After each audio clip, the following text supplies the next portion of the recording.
आदमी का आंदोलन ये कभी ना है ना कभी होगा। वो एक आदमी को उठाए, हम बोलेंगे देश के लाखों सैकड़ों युवा यहाँ पे मौजूद है अपनी मांग उठाने के लिए, जिसको 8वीं में फेल करवा के ड्रॉप आउट करवा के दिहाड़ी लगवाता है अमेरिकी कंपनी के मुनाफे के लिए। आज वो युवा अपनी आवाज उठाएगा। कितनों को कैद करोगे भाई? आपके जेल के सलाखों के वो भी तो इसी देश का मजदूर ही बनाता है।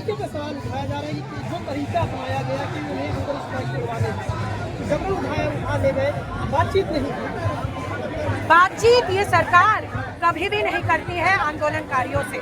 वो मीडिया में जाके बोलती है आंदोलनकारी टुकड़े टुकड़े गैंग है, आंदोलनकारी फलाना पार्टी के बी टीम है। उन्होंने ना किसान आंदोलन के समय बातचीत की थी, ना उन्होंने मजदूर आंदोलन के समय बातचीत की, ना वो छात्र युवा आंदोलन में बातचीत कर रहे हैं।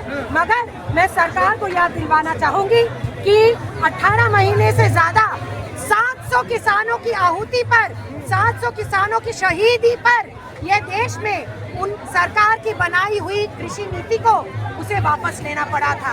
आज हमारे सामने हमारे किसान भाइयों का एग्जाम्पल खड़ा है। हम उनके रास्तों पे चलने के लिए राजी है। किसानों ने रास्ता दिखाया है, छात्र उस रास्ते को फॉलो करेंगे। किसानों ने हड़ताल की, किसानों ने आंदोलन किया हमारे दिल्ली के बॉर्डर में, तो जाके सरकार झुकी। आज छात्र युवा भी आंदोलन करेगा तो सरकार को झुकना पड़ेगा।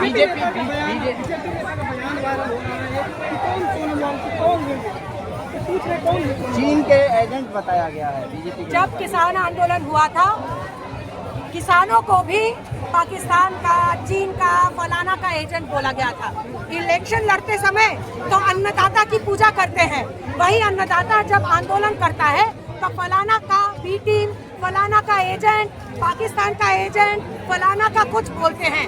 मगर हमें पता है उस समय भी वो झुके थे, आज भी वो हमें बी टीम, ए टीम, सी टीम, अरे जेड टीम तक बता दो। किसानों के सामने झुके थे, छात्रों के सामने फिर से झुके। तो क्या लग रहा है सरकार डरी हुई है जिस तरह से ये हरकतें की जा रही हैं? रात के अंधेरे में सुबह सुबह जब रोशनी पूरी तरीके से नहीं आती, तब अगर किसी को उठाना पड़े तो उसको डर लग रहा है या क्या लग रहा है, इसका जवाब आपके पास खुद ही होगा। लेकिन एक सवाल ये है, जो बीजेपी के राष्ट्रीय अध्यक्ष थे नितिन नवीन, उन्होंने कहा था कि जो यहाँ लोग बैठे हैं वायरस हैं, उनसे बीजेपी के कार्यकर्ता निपट लेंगे।